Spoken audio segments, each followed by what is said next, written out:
Well, hi guys, it's George from Cyprus Insight, and if you're over here out of opening hours guys and you want some fuel, you can always drive into any fuel station and go up to one of these machines.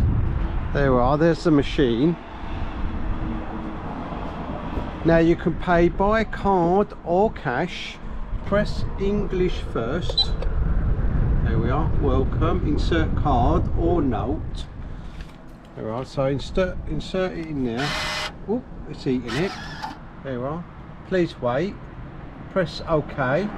So you now select your pump number, and we are pump number 3.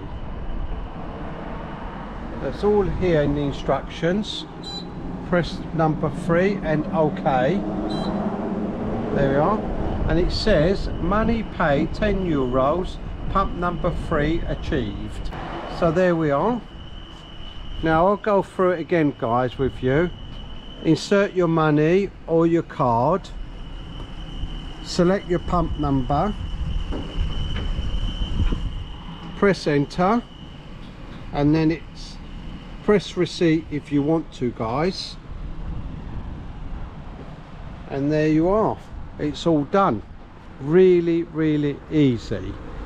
Go back to your car and pump away, put your fuel in, and the actual pump will stop at €10 because that's what we put in the machine. There we are, 10, and it's all done.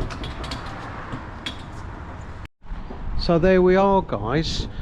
Now if you do come in business hours, they will fill up your car for you. You don't have to do this when it's open. I hope you found that useful, especially if you're hiring a car and you want fuel out of business hours. Don't forget to like and subscribe, and if there's somewhere you'd like me to go, put it in the comments below.